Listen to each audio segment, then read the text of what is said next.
dengan adanya Untuk Dunia tuh saya merasa bahwa ini tuh sebagai platform orang untuk ternyata aku bisa ya berkontribusi untuk dunia yang lebih baik. Pangan bukan hanya sebuah kebutuhan pokok, pangan sudah menjadi sebuah industri yang sangat kaya, yang sangat kompleks, yang sangat bervariasi.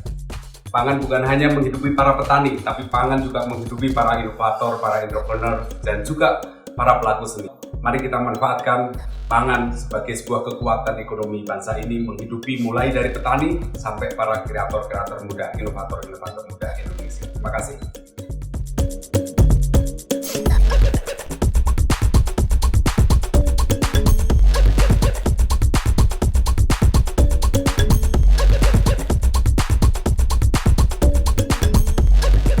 Ya, selamat datang kembali di episode Foodcast, For Real Food Podcast, Building for the Future Now. Dan episode kali ini bersama saya Nisa Hertami. Dan tentunya setiap episodenya Foodcast kita selalu punya narasumber yang luar biasa. Nah, kali ini saya ditemani satu narasumber kita yang luar biasa. Selamat, apa kabar? Halo, Mbak Tita, halo. Mbak, baik kabarnya. Mbak sehat? Sehat Mbak Tita, aduh seneng banget ya. Ternyata nih Mbak Tita ini putranya, aku malah justru berteman sama bapaknya Mbak Tita. Bener. Ketemu di sini senang sekali nih Mbak Tita ini muda nih, masih berusia 22 tahun dan punya inovasi pangan ya dengan label Untuk Dunia. Wah, Untuk Dunia itu menarik sekali nih. Mbak Tita, boleh dong diceritain apa sih sebetulnya Untuk Dunia? Kita tahu ya ini aku jadi pengen keburu minum nih, ini kelihatan seger banget nih. Bentar, belum difoto Mbak. Boleh diceritain Mbak Tita Untuk Dunia tuh. Jadi Untuk Dunia itu tuh minuman sehat lokal dari Bantul. Jadi di sini tuh kami menjual minuman sehat di mana sebenarnya tuh terdiri dari rempah-rempah, kemudian dari buah, kemudian dari sayur dan dari oatmeal. Jadi tapi di sini kami tuh tidak hanya menjual produk ya. Jadi di sini tuh tujuannya ingin mengedukasi sih sebenarnya tentang gaya hidup ramah lingkungan gitu. Makanya namanya Untuk Dunia. Untuk Dunia. Kenapa itu dinamain Untuk Dunia? Kenapa misalnya tidak Untuk Bumi kayak gitu, atau dipilihnya kenapa tuh? Jadi dunia dan bumi itu kan sebenarnya berbeda ya. Kalau bumi kan sebenarnya planetnya, tapi kalau dunia tuh berserta dengan semua yang tinggal di bumi itu. Jadi sebenarnya tujuan dari nama Untuk Dunia ini sendiri sih diambil dari di mana semua orang tuh bisa berkontribusi untuk dunia yang lebih baik. Jadi dari kalimat itu kami mengambil Untuk Dunia, di mana pada misi-misi dari Untuk Dunia ini itu tuh ada unsur kemanusiaan, lingkungan, di mana itu kan berarti isi dari dunia sendiri gitu. Makanya Untuk Dunia bukan untuk bumi. Bukan untuk bumi gitu. ya. Jadi untuk dunia, untuk kita semua ya maksudnya ya. Ada turut serta. Nah, ini menarik nih. Ini kan Mbak Tita tuh baru umur 22 tahun. Tapi tadi sempat cerita ya background pendidikannya di manajemen UGM ya. Iya, benar. Jadi emang sudah berotak bisnis gitu lah. Suka jualan. Suka jualan ya, pokoknya jualan kayak gitu. Tapi memang ide awalnya itu sebetulnya datang dari mana nih Mbak Tita? Apa ini kan kalau nggak salah Mbak Tita sempat cerita ya bahwa ini dimulai bulan April tahun ini, 2020. Betul. Berarti ketika bulan kedua kita pandemi ya, karena kita diumumkan pandemi kan bulan Maret tuh, terus April, berarti ini sudah jalan April, Mei, Juni, Juli, Agustus, September, Oktober, November, 8 bulan. Nah, gimana tuh ceritanya tuh? Apa emang gara-gara pandemi merasa aduh nggak ada pemasukan nih atau gimana, terus bikin Untuk Dunia atau gimana? Sebenarnya sih kalau awalnya itu kan ibu itu tuh suka masak, bikin minuman selama pandemi, jadi minuman-minuman sehat gitu. Terus kayak aku ngelihat ya otak bisnis ya, jadi kayak wah bisa dijual. Iya benar. Terus tapi di sisi lain itu sebenarnya 2020 tuh merupakan perubahan besar dalam diri saya juga Mbak. Jadi di 2020 tuh saya emang nggak tahu kenapa ya, mungkin diarahkan mungkin ya, kayak benar-benar YouTube tuh isinya tentang minimalism, terus tentang mindful life. Jadi kayak dari situ tuh saya berpikir bahwa kita tuh dari konsumsi aja itu tuh kita bisa diatur untuk gimana kita tuh bisa jadi mindful di dalam kehidupan gitu misalnya. You are what you eat gitu lah ya. Iya benar. Jadi kayak tentang ethical consuming namanya. Nah terus habis itu dari situ saya tuh berpikir bahwa kalau misalnya lihat dari industri minuman Mbak, saya tuh prihatinnya kayak gini loh. Jadi minuman itu kan jadi suatu hal yang pasti setiap hari tuh orang beli gitu. Iya, Nah, betul. sedangkan kalau kita lihat dari kemasannya aja nih tanpa lihat ingredients-nya, kita bisa tahu kalau ya ampun gelasnya udah plastik, terus belum dikasih sedotan plastik, belum satu gelas dikasih kresek, jadi kan kayak waste-nya banyak banget gitu. Terus apa yang buat segel gini juga dari Iya, plastik dari gitu plastik. ya? Ya emang itu Oke. emang biar awet ya, biar kalau kena air emang ini mudah robek gitu. Tapi sebenarnya ketika kita saya lihat keprihatinan itu, saya tuh berpikir bahwa jangan-jangan tuh sebenarnya banyak ya orang yang pengen ramah lingkungan, tetapi nggak punya apa ya, nggak tahu harus beli apa. Orang industrinya aja mendukung hal yang apa, Tidak ramah lingkungan iya, ya. jadi kayak Oke. ya itu kayak idealismeku aja sih, kayak Oke. mikir bahwa oh berarti tuh sebagai pelaku bisnis itu sebenarnya bisa kayak ngubah sistem loh, kayak bisa ngubah gaya hidup gitu. Jadi kayak dengan adanya Untuk Dunia tuh saya merasa bahwa ini tuh sebagai platform orang untuk oh ternyata aku bisa ya berkontribusi untuk dunia yang lebih baik. Wah, gila, sebentar. Aduh Mbak berat Tita ya. umur berapa sih? Umur berapa sih? 22 Oh, tahun. old soul banget nih kayaknya nih Mbak Tita. Iya benar. Tapi ini menarik banget ya Mbak Tita soal di selama pandemi ini orang mulai menerapkan mindfulness, kemudian sebetulnya saya pikir ada semacam kesadaran kolektif ya di dunia ya, bahkan ya tidak hanya terjadi di negara kita untuk lebih mendekatkan diri dengan alam ya, maksudnya produk-produk yang lebih ramah lingkungan juga ya, dan bahkan kan istilahnya bagaimana terkoneksi dengan alam dengan cara yang paling mudah, tidak hanya melalui produk-produk ramah lingkungan, tapi terus orang-orang hobi sibuk sama tanaman-tanaman Iya, ya, supaya ada benar. panggilan untuk terkoneksi Iya, lagi tuh iya, sama iya. alam, nah kayak gitu. Oke, jadi awalnya tadi kembali lagi ya, ini dari resep ibu, terus Mbak Tita yang kayaknya bisa nih ya dikaryakan gitu Iya. kan, akhirnya punya pikiran untuk itu, dan justru sebagai apa ya, wadahnya Mbak Tita juga nih untuk bisa mengedukasi ya, karena tiba-tiba dapat insight. Nah, insight-nya sendiri nih, ini kan masih ada kaitannya juga ya dengan Untuk Dunia ya, dengan produk minumannya Mbak Tita gitu. Itu memang secara tidak sengaja menemukan itu, atau emang awalnya dari suka baca, suka nontonin YouTube yang memang terus kok kayaknya menarik tuh, itu kayak gimana sih? Ceritain dong. Mungkin Oke. awalnya gimana, atau gara-gara nonton drakor ya? Nggak tahu ya, kan kita nggak tahu. Drakor plastik Insight bisa semua. Makanya aku penasaran itu pertama datang tuh dari mana gitu. Jadi tuh awal tahun saya tuh magang di Bali. Oke. Ya, Bali kan pasti maksudnya kebanyakan orang tuh sudah aware tentang lingkungan gitu. Nah, kebetulan saya tuh di lingkungan orang-orang yang benar-benar apa ya, concern banget di lingkungan. Jadi bahkan waktu itu kan saya belum ke arah situ ya, maksudnya saya cuma melakukan apa yang saya bisa. Waktu itu Bali gubernurnya sudah memiliki kebijakan yang tanpa Sudah, kantong plastik ya? sudah. Kamu di sana, oke. Tapi itu hanya di supermarket Mbak. Jadi kalau saya Oke. beli di jalan gitu tuh tetap ada kresek. Masih kresek Iya, ya? masih. Oke. Nah, waktu itu tuh kayak ya maksudnya aku melakukan apa yang saya bisa gitu ya. Terus habis itu waktu itu saya beli es buah tuh ceritanya. Terus bener-bener plastiknya tuh double-double gitu. Terus aku dimarahin sama sepupuku, kamu kenapa beli es kok kayak apa double-double banget. Terus kayak aku mikir, iya juga ya, kenapa sih apa emang aku nggak bisa nolak, aku nggak bisa bawa, maksudnya usaha dikit bawa tas gitu loh. Kayak hal-hal semacam itu kan sebenarnya bisa diperjuangkan ya kayak gitu. Terus habis itu pulang dari Bali itu kebetulan saya tuh dapat kelas agama. Nah, di kelas agama tuh susternya kebetulan dia environmentalist gitu, Mbak. Jadi cerita tentang sampai dia itu vegan, terus pokoknya nggak makan makanan dari peternakan kayak gitu karena kondisi lingkungan dan lain sebagainya. Dan juga di Bali tuh saya juga sempat wawancara juga dengan narasumber, dia seniman, Mas Agung Prabowo, tahu nggak ya? Iya, pernah dengar Iya. ya Mas Agung Itu Prabowo. dia sudah concern sampai vegan gitu, dan vegannya itu juga alasannya karena lingkungan dan lain sebagainya. Sebenarnya waktu itu masih kayak nggak mungkin lah saya nggak makan ayam gitu.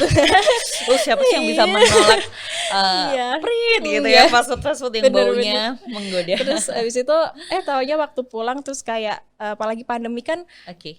kayak apa, lifestyle itu kan bener-bener customize banget ya, kayak kita nggak ada pengaruh dari pihak luar ketika kita beraktivitas di luar gitu. Yeah. Nah, waktu di rumah tuh benar-benar bisa refleksi, benar-benar apa sih sebenarnya yang aku pengen, terus apa sih sebenarnya yang bisa bikin aku bahagia gitu. Ternyata dengan dengan gaya hidup ramah lingkungan gitu tuh Mm-mm. aku jadi lebih bahagia gitu, Mbak. Oh, oke. Gitu sih. Jadi Hmm. ya tentang itu sebenarnya awalnya di situ Oke, gitu. jadi ini teman-teman ini menarik sekali ya karena ternyata Mbak Tita untuk memulai bisnis ya Mm-mm. produknya untuk dunia ini dia menggunakan bahan baku lokal juga ya Iya. sebetulnya ya.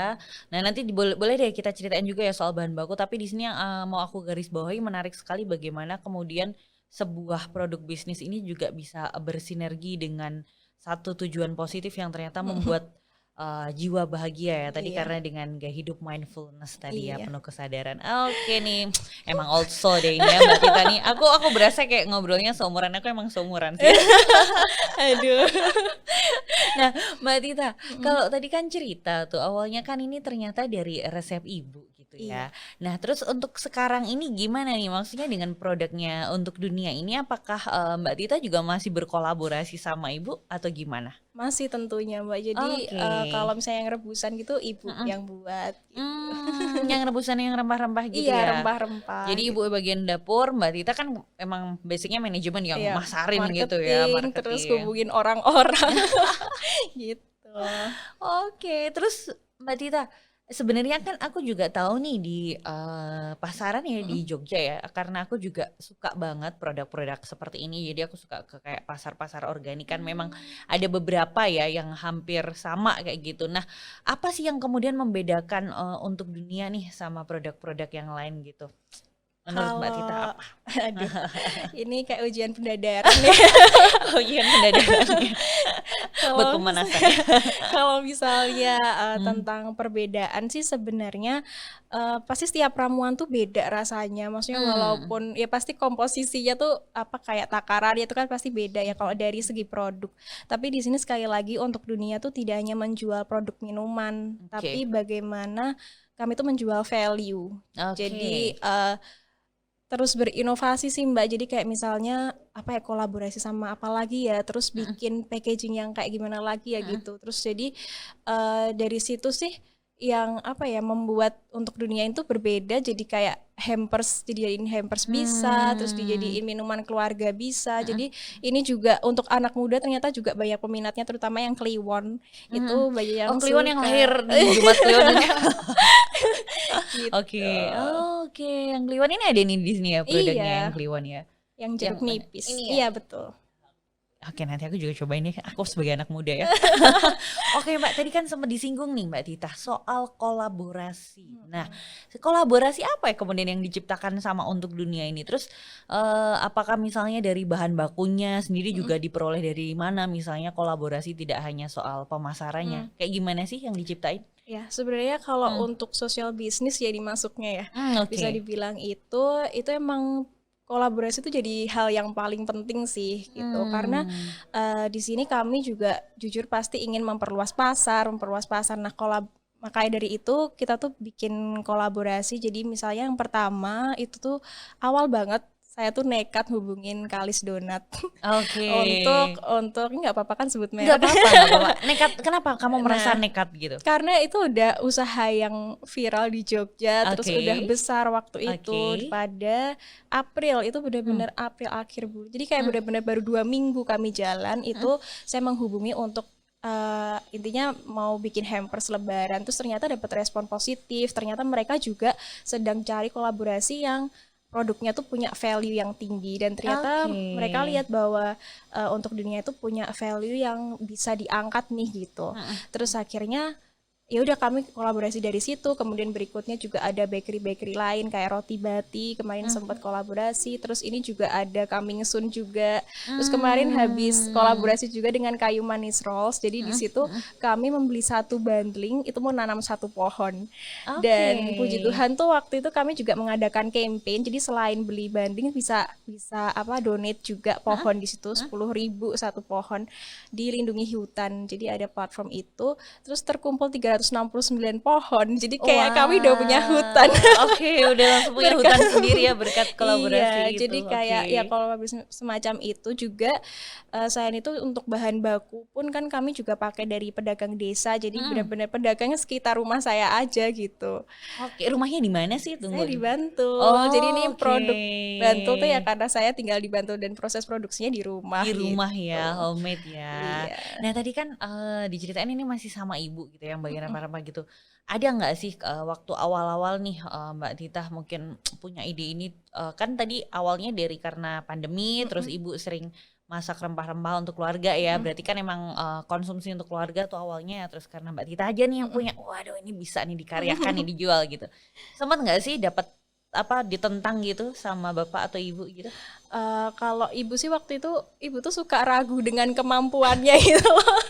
Maaf ya Dengan Bu. kemampuannya ibu sendiri Iya, justru. jadi kayak gitu. masa sih Dek gitu, masa berani sih masak apa jual kayak gini gitu. Terus akhirnya nggak apa-apa, terus habis itu aku punya ide gini gitu. Terus pokoknya waktu itu aku benar-benar di notes, kayak masih ada di notesnya. Itu kayak aku kepikiran setiap malam gitu, misalnya value ini lucu nih dimasukin, kayak ada donasi per produk gitu, terus masukin, terus besok dapat inspirasi apa masukin, terus dari situ tuh kayak udah nggak apa-apa, pokoknya ibu tuh yang produksi aja, aku yang ngurusin semuanya, kayak bener-bener dari supplier botol dan lain sebagainya aku yang cari gitu. Terus lama-lama kayak ibu tuh enjoy banget, dan bahkan kalau misalnya pernah kayak waktu masih waktu sepi gitu ya, ibu ya kok sepi ya di hari lucu banget Karena udah semangat gitu ya. jadi terus ya udah sih awalnya ragu karena ini sih kayak apa beneran kok deh kayak gini nggak apa dijual kayak gitu, ternyata ya ada pasarnya, ya udah bisa jalan. Oh ini menarik ya, justru bisnis ibu sama anak ini kadang-kadang nggak kepikiran ya, karena kadang-kadang ya kalau kayak misalnya ya ada saya beberapa teman-teman gitu, aduh ibu ayo udah deh masak gitu, tapi nggak kepikiran kalau ternyata bahkan resep dari ibu ini juga bisa diolah ya, walaupun sebenarnya sebetulnya sudah ada banyak contoh juga ya bisa kolaborasi ibu dan anak, tapi ini kan menarik banget nih, apalagi Mbak Tita yang old soul ini masih berusia sangat muda 22 tahun ya, dan bisa membaca peluang itu. Nah waktu itu sebetulnya gimana akhirnya itu bisa meyakinkan ibu untuk ayo ibu ini sellable gitu, ayo gimana, aduh kita jalan aja dulu tuh, akhirnya gimana tuh ibu bisa luluh? Harus apa kamu presentasi dulu apa gimana? pitching di depan ibu ya? Enggak sih Mbak, jadi waktu itu tuh emang kita kayak langsung nyusun timeline gitu loh, habis saya nemuin ide fix nih kayak gini, terus udah beli bahan gitu buat sampel, terus aku foto-foto sendiri kayak gitu, terus kayak itu tuh bisa Bu, terus habis itu oh ya bener-bener ya, terus waktu itu beneran waktu open order pertama tuh banyak banget gitu, terus kayak ibu udah mulai berapa yang enjoy. langsung open order pertama waktu itu? Pokoknya itu setengah bulan ya kan dari 17 April sampai akhir April tuh udah ada 100 sekian botol terjual. Jadi kayak udah 100 sekian ribu donasi juga. Karena kami kan satu botol 1.000 donasinya. Satu botol 1.000 donasinya. Oke. Nah, untuk prosesnya sendiri tuh gimana tuh Mbak Tita? Maksudnya cara memasaknya apakah semuanya direbus atau gimana tuh? Nah, kami kan ada 10 varian. Jadi yang banyak ya, 10 iya. ya. Dan ini nama-namanya dari nama Jawa, Mbak. Iya, ini pasti dari Bapak nih. Terus kalau yang kliwon, pon, pahing itu rebusan. Jadi dari rempah-rempah.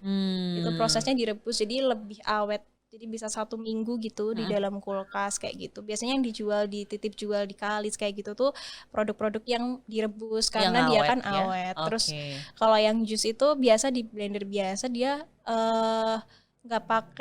belum pakai cold press juice. Ya yang belum pakai alat itu, jadi masih ya jus biasa gitu. Terus kalau misalnya yang oat milk itu ada 5 varian juga. Itu kami blend ini juga jadi kayak gandum utuh.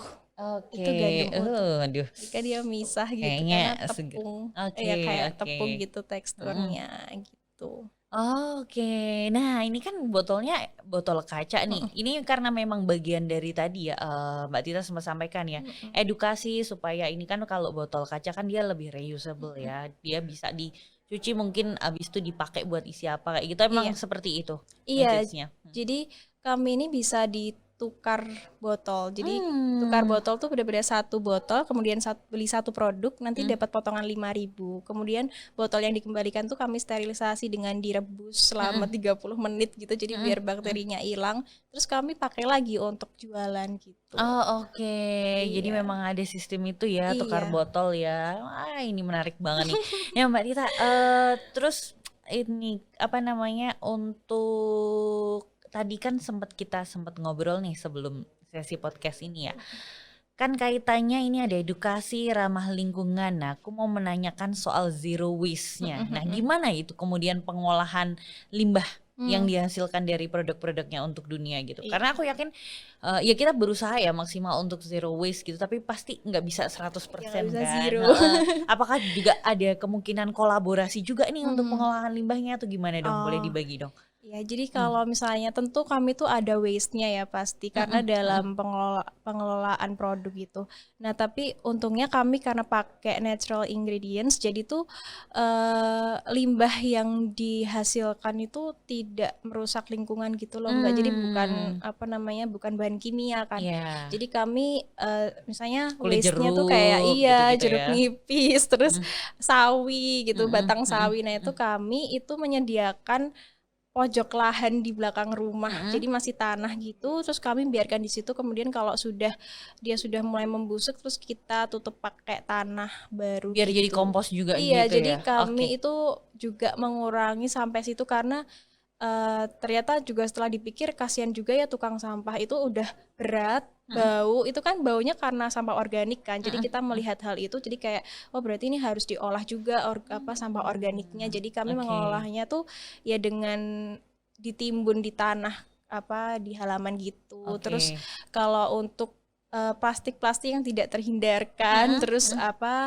botol-botol madu, kami kan juga pakai madu, botol-botol kaca gitu. Kemarin kami itu menghubungi Daur Resik, jadi kami ingin menyumbangkan sampah kami ke mereka gitu. Jadi kayak bank sampah, jadi mereka akan sebagai perantara untuk menjual ke pengepul. Dan lalu kemudian kami antarkan ke sana, dijemput, ketemu gitu. Terus habis itu ternyata kami ditawarkan kalau ini mau di-convert jadi uang atau mau dijadiin beasiswa. Ternyata menarik banget. Jadi di Daur Resik ini mereka kolaborasi dengan sampah untuk sekolah. Sampah untuk sekolah, Kemudian di-convert jadi ya uang itu sebagai beasiswa untuk mendukung anak-anak sekolah gitu. Jadi dari situ wah keren banget nih value-nya, maksudnya kita jadi nambah bisa untuk value produk kalian juga ya. Jadi seneng sih kayak hal-hal kayak gitu, ternyata banyak banget value yang didapat tanpa harus di-plan gitu loh Mbak, kayak gak terencana sama sekali kan. Karena memang kamu sudah menemukan istilahnya gini, root-nya nih, pokoknya ini adalah ada edukasinya untuk ramah lingkungan. Nah ternyata ketika sambil jalan akhirnya dikasih jalan untuk ketemu value-value yang lebih gitu ya. Benar. Oh asik sekali nih. Nah terus nih sebetulnya tadi kalau kita udah ngobrolin kan ini mungkin kan awalnya ini kan ibu masak untuk keluarga karena pandemi gitu kan ya, diharapkan kan memang ada manfaat kayak gitu ya. Nah itu sebetulnya manfaatnya apa aja sih kalau dari minuman nih masing-masing? Tadi ada Kliwon, Pon kayak gitu tuh ada manfaatnya sendiri-sendiri gitu nggak? Pasti ada sih. Kalau awalnya kan karena pandemi itu kan emang mau jaga imunitas kan. Jadi sebagian besar tuh ingredientsnya tuh selalu ada jeruk nipis, kemudian madu, jahe, itu kan bisa menjaga imunitas. Kemudian kalau Kliwon ini tuh sebenarnya biasanya dipakai orang untuk melegakan tenggorokan karena dia pedes gitu. Jadi pedes. kayak jahe, jeruk nipis jadi seger gitu Mbak. Terus kalau misalnya oat milk ini sendiri sebenarnya untuk orang-orang yang nggak bisa mengonsumsi susu sapi gitu kan, ada karena yang alergen iya, ya. Jadi terus ini sebagai alternatif untuk itu sih. Jadi kayak ini juga bisa mengenyangkan banget kalau misalnya oatmeal karena dia kan dari gandum utuh. Pas dong nih aku. Bisa diet pakai itu. Bisa diet pakai itu ya, plant based milk ya dia Benar, soalnya. Oke. Nah terus gimana sih kamu ada strategi nggak sih, kan ini prosesnya nih macam-macam nih ya Mbak Tita ya, ada yang direbus kemudian mungkin ada yang di blender kayak gitu. Nah apakah memang ada satu strategi khusus yang dilakukan sama untuk dunia nih untuk mempertahankan kandungan gizi di dalamnya tuh? Oh, kalau tentang itu sih kami selalu terbuka, kayak misalnya udah sampai ke konsumen nih, terus kita chat, kalau enggak waktu kita COD kita ngomong kayak segera diminum ya Mbak, karena ini awet cuma sehari kayak gitu-gitu. Jadi kami selalu mengkomunikasikan bahwa ini karena natural, jadi tanpa pengawet juga. Jadi segera dikonsumsi, kemudian harus segera masuk kulkas kayak gitu sih. Jadi itu adalah cara kami untuk menjaga gizi dari situ gitu. Karena kita nggak tahu kan kalau bisa natural tuh bakteri apa yang berkembang di situ, makanya kayak yang aman silahkan langsung konsumsi kayak gitu. Jadi lebih mengkomunikasikan produk. Ini tadi kan udah ada 10 produk tuh. Ada rencana nggak sih ke depan mau nambah nih? Belum ya, ada, kayaknya mau itu 10 udah fokus, banyak ya. Mungkin kolaborasi aja yang ditambah. Oke, kolaborasi ya. Nah, kolaborasinya ini sendiri kan tadi sempat disinggung ya, ada sama beberapa makanan kayak gitu. Nah, maksudnya memang kolaborasinya hanya makanan dan minuman atau misalnya ada produk-produk lain kayak misalnya kolaborasi sama keramik gitu atau kolaborasi sama apa gitu, produk apa gitu, sedotan organik misalnya ya kayak gitu. Kayak gimana tuh bentuknya? Jadi kalau sampai saat ini tuh kami bawa hampers gitu, Mbak. Jadi kayak hampers. isinya jadi isinya minuman gitu dan makanan gitu. Tapi juga pernah kerjasama dengan Aku Kira, jadi dia bambu straw gitu. Itu waktu itu bikin promo sih, jadi kami bikin promo kalau misalnya beli sejumlah 100.000 apa 50.000 gitu dapat satu sedotan kayak gitu. Jadi kolaborasinya semacam itu. Kemudian kalau kolaborasi yang bukan membawa brand itu, sebenarnya kemarin itu ada tiba-tiba pesanan untuk dikemas pakai kereneng. Tahu kereneng nggak, Mbak? Oh, kereneng itu yang biasanya bambu. buat bambu salak. Iya, kalau salak tuh pakai kereneng gitu kan, jadi kayak bungkus keranjang buah. bungkus Iya, buah ya. dulu buah. Nah, itu waktu itu kami kesulitan, kayak waktu itu kan belinya di Muntilan karena waktu lewat. Terus waduh, tiba-tiba ada nih banyak, gimana Karena ya? saya orang Muntilan ya. Iya kan, Oke, banyak iya, bambu-bambu. Terus akhirnya waktu cari itu ternyata deket rumah tuh ada pengrajin kereneng. Oh, malah deket rumah Iya. dibantu. Ternyata dekat rumah ada pengrajinnya bahkan. Terus kita ke sana, terus diceritain kalau udah nggak produksi Mbak karena pandemi. Jadi selama pandemi itu nggak ada yang ambil kereneng gitu loh Mbak. Jadi mereka nggak produksi lagi. Terus kayak kalau saya pesan bisa Mbak. Terus bisa besok dibuatin bapak saya gitu. Terus akhirnya dari situ ya jadi kolaborasi sampai sekarang saya pesannya ke situ. Jadi seneng sih, maksudnya bisa juga saling membantu melancarkan produksi mereka lagi juga gitu. Nah, seneng sih. Oh, tadi belum sempat tuh diceritain di awal. Aku sempat juga bertanya gitu kan, apakah untuk dunia ini awalnya juga lahir karena memang ya mungkin kamu sebagai mahasiswa kayak susah banget nih ada pemasukan gitu saat pandemi gitu, terus ini kamu melihat ini celahnya nih bisa nih kita bisa dapat penghasilan tambahan lah katakanlah selama pandemi kan kita tahu juga ya ekonomi susah ya untuk semua orang. Nah itu gimana tuh? Kayak dalam segi keuangan pribadi atau gimana? Ya pribadi atau mungkin di keluarga juga kayak gitu, kamu memang mau bantu keluarga gitu? Sebenarnya tuh jadi saya tuh mulai usaha tuh nggak cuma ini yang pertama, jadi kayak pernah itu tuh sebenarnya selalu pakai uang saya sendiri. Jadi saya dapat beasiswa itu selalu saya pengen puterin gitu loh, jangan sampai habis buat beli apa gitu. Jadi cara saya muterin duit itu tuh dengan bikin bisnis kayak gitu. Jadi kan nanti awalnya emang modal dari saya gitu kan, terus lama-lama kalau udah BEP nih, terus ya udah balik modal, tinggal muterin uang yang di bisnis, jadi udah pisah sekarang uangnya. Jadi di situ sebenarnya awalnya bukan karena keprihatinan uang sendiri sih, jadi pengen yang ngelola uangku sendiri aja gitu. Kamu emang kalau boleh tahu untuk dunia ini modal pertamanya berapa, Tita? Aduh dikit Mbak, kayak itu tuh awalnya cuma beli. Berapa dikit tuh, berapa tuh? Di bawah 1 juta sih. Di bawah 1 juta. Kemarin ada tuh dia ceritanya, salah satu narasumber kita juga gitu, dia modal awalnya tuh 800.000 tuh. Nah, Tita sampai nggak tuh 800.000? Kayaknya enggak deh. Oh, malah lebih sedikit lagi 500. Iya mungkin 500-an. Nah, dan kalau boleh tahu nih sekarang udah omsetnya udah berapa nih untuk dunia ini? Rata-rata. Sampai sekarang ya. Jutaan sih. Jutaan ya, berarti udah balik modal, udah ini semua ya. Udah, tinggal muterin duit aja. Oke, ini menarik kan. Maksudnya ya ini yang juga jadi penting ya. Kadang-kadang kan kita kayak ketika teman-teman ini mau bilang bisnis kayak gitu, oke bisnis gitu, bayangannya tuh udah wow harus modal besar, ini besar, kan ternyata ini bahkan bisa dimulai dari satu, oh lihat potensi ibu sendiri yang bahkan Iya. ibu ini apa nih yang bisa dijual sellable gitu. Terus kemudian yang kedua juga ternyata tidak harus bermodal yang sampai jutaan, bahkan itu kuncinya tuh sebenarnya apa sih kalau menurut Tita tuh? Kalau sebenarnya itu pinter-pinter lihat peluang dan apa ya? Sebenarnya kalau misalnya lihat dari growth-nya sih untuk dunia ini memang nggak signifikan banget ya. Kalau misalnya mau signifikan kan sekarang mungkin udah ribuan followers gitu. Tapi emang kami itu belum terlalu gencar di marketingnya sih Mbak, karena dalam proses produksi pun kami masih minim gitu. Kayak resourcesnya tuh belum cukup untuk misalnya besok pasarnya udah cukup luas. Jadi kayak tipsnya sih mungkin ketika punya ide itu tuh harus out of the box, dan sebenarnya nggak nyangka juga dengan ide untuk dunia yang spontan dari saya ini tuh kayak dapat respon positif gitu. Bahkan sampai sekarang bisa diundang di sini tuh juga suatu respon yang loh ternyata mereka tuh ini ya aware tentang adanya produk untuk dunia. Jadi mungkin awalnya ya harus punya ide yang out of the box, terus habis itu juga modal sebenarnya nggak butuh banyak, tapi apa yang penting bisa produksi awal buat sampel itu, foto, terus habis itu kemudian langsung open order. Mungkin open order tuh bisa jadi suatu hal yang dia enggak butuh modal banyak sih, karena kan enggak butuh untuk produksi dulu baru dijual ya kan. Iya. Jadi kayak ya Open ada yang pesen, pre-order iya gitu ya. pre-order. Itu bisa jadi salah satu apa ya strategi sih sebenarnya untuk memulai bisnis. Oke, jadi dia nggak harus produksi massal dulu, tapi dia memang benar-benar diproduksi ketika ada orang pesen gitu kan Benar. sistemnya. Oke.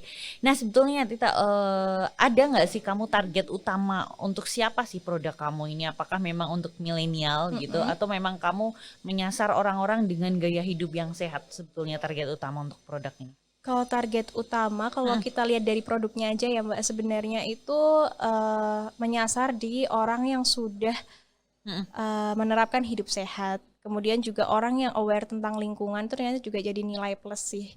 Nah, tapi kalau misalnya kita lihat dari value-nya, sebenarnya awal itu juga kan mau mengedukasi pasar yang suka praktisnya aja, tapi kita menawarkan produk yang justru tidak praktis sama sekali. Jadi dari situ tuh sebenarnya kalau misalnya lihat dari produk sendiri memang dia yang sehat dan ramah lingkungan, orang yang sudah menerapkan hal itu. Tapi kalau misalnya kita lihat dari value-nya, ya sebenarnya pengen semua masyarakat, tapi itu kan pasti juga akan tidak optimal ketika sebuah bisnis itu menyasar ke terlalu luas pasarnya gitu kan. Jadi kayak kalau harus mau lebih bilang, fokus gitu iya, ya. kalau fokusnya sih sebenarnya tadi yang di gaya hidup sehat dan ramah lingkungan. Oke, ya yang sejalan ya dengan Iya. apa yang Mbak Tita lakukan ya. Nah terus tadi kan bercerita tuh bahan bakunya, makanya dibilang ini produknya Bantul gitu kan, karena tinggal di Bantul dan kemudian membeli bahan baku dari penduduk sekitar gitu ya di Bantul gitu. Nah ada nggak sih semacam pemberdayaan khusus atau edukasi khusus sendiri dari untuk dunia, untuk apa para pemasok bahan baku ini kayak gitu?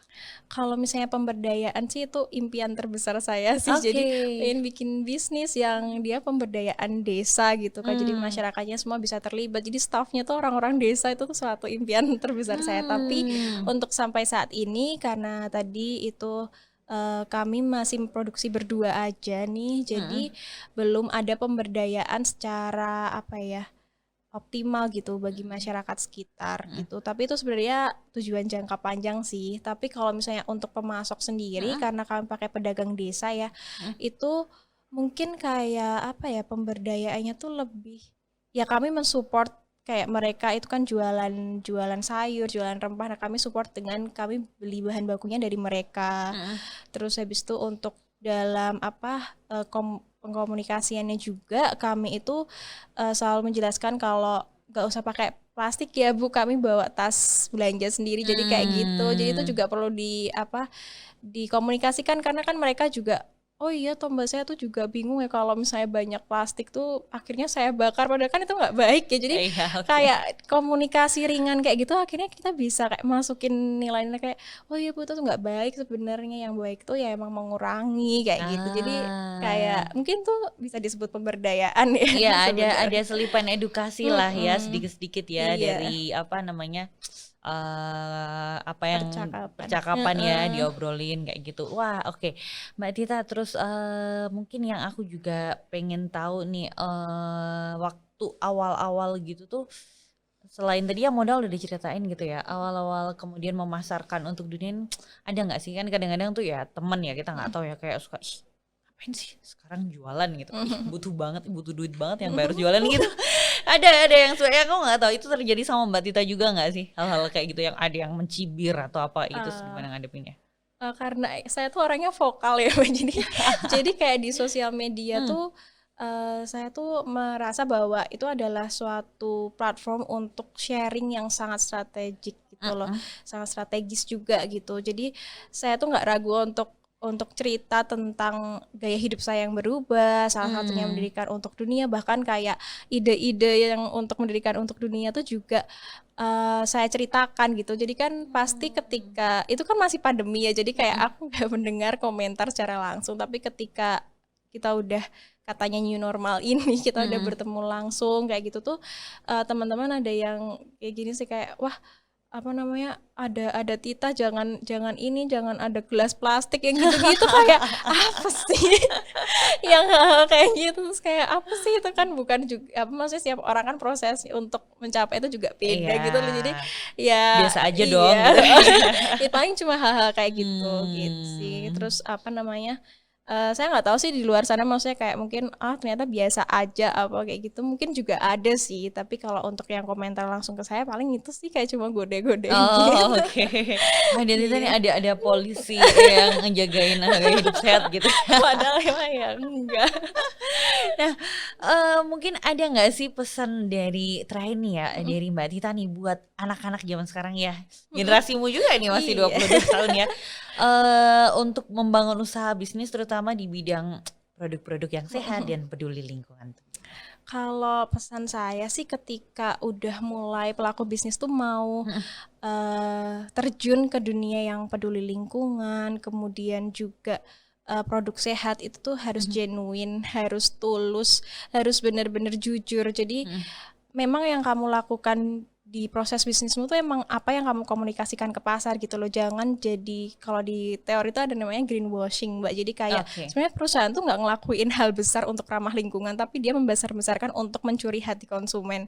Nah, hal itu kan juga sebenarnya harus dihindarin ya. Jadi kayak pesan saya sih, ketika kamu memang sudah berkomitmen untuk membuat bisnis yang ramah lingkungan, kamu juga harus benar-benar memperhatikan proses bisnismu tuh benar-benar ramah lingkungan gitu. Jangan cuma untuk label aja gitu sih sebenarnya gitu. Dan apa namanya, sebenarnya kalau misalnya memang sudah tertarik untuk bisnis ramah lingkungan itu sangat mungkin dilakukan, dan sebenarnya tidak terlalu sulit, dan cost-nya pun juga tidak begitu mahal, karena bisa ditujukan juga di untuk dunia sendiri kan, produknya juga tidak terlalu mahal. Jadi mungkin tuh bisa dilihat bahwa ternyata untuk ramah lingkungan, untuk gaya hidup sehat itu tuh nggak perlu mahal. Oh iya, produk tidak terlalu mahal. Tadi aku lupa nih nanya, sebotol berapa tuh harganya Mbak Jadi Tita? kalau yang rempah itu 18.000, terus kalau jus tuh 15.000, terus kalau yang oatmeal karena dia gandum utuh tuh lumayan mahal ya, jadi kita pasang harganya 25 sampai 28. 25 sampai 28 tergantung variannya ya. Iya, benar. Nah, tadi kan menarik nih, berarti menggarisbawahi usaha yang dilakukan Mbak Tita untuk dunia, untuk dunia ya. Bagaimana kemudian karena ini sebuah produk sehat yang peduli dengan lingkungan ya, diusahakannya tidak greenwashing, jadi benar-benar dari hulu ke hilir, bahkan pengolahan limbahnya seperti apa sampai distribusinya dan kolaborasinya ya. Tapi tadi mungkin sedikit menambahkan, apakah kolaborasi ini dengan produk-produk yang mungkin justru tidak ramah lingkungan itu pernah dilakukan?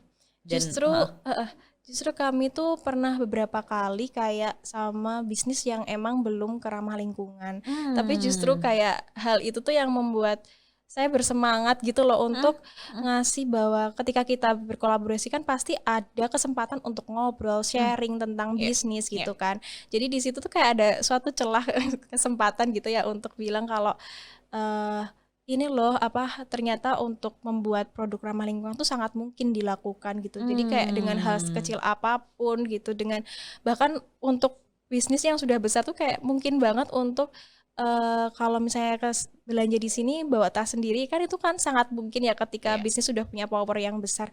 Nah sebenarnya kami menyasar perusahaan yang sudah besar itu bukan hanya untuk meraih pasar yang luas juga, tapi selain itu saya melihat bahwa bisnis yang besar tuh punya power gitu untuk sebenarnya untuk menjalankan untuk mengedukasi pasar juga gitu. Jadi dari situ kami itu tidak hanya berkolaborasi dengan produk-produk ramah lingkungan, tapi dengan produk-produk yang belum ke arah situ. Dan situ kayak kita bisa tanya kayak mereka mungkin juga dapat insight kan dari kita bahwa oh ternyata iya ya, ternyata bikin produk ramah lingkungan yang punya value tinggi itu ternyata mungkin banget gitu dilakukan Oke, gitu. luar biasa sekali Mbak Tita nih. Terima kasih. Terakhir nih, motonya Mbak Tita apa tuh?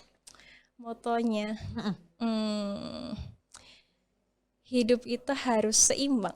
Hidup itu harus seimbang. Iya, terus jadi seimbang tuh bisa dilihat bahwa itu jadi suatu hal yang membuat kita jadi nggak egois sih Mbak. Jadi ketika kamu mau self love, kamu tuh nggak harus menyakiti lingkungan sekitar, nggak harus dengan mengorbankan makhluk hidup lain. Jadi dengan keseimbangan kayak kita bisa seimbang dalam mikrokosmos kita juga bisa melihat keseimbangan dalam makrokosmos juga. Waduh, Aduh, luar filosofis biasa ya Mbak Tita ini memang luar biasa sekali. Tapi terima kasih Mbak Tita ya untuk Iya, obrolannya yang sangat sama-sama. menginspirasi ya.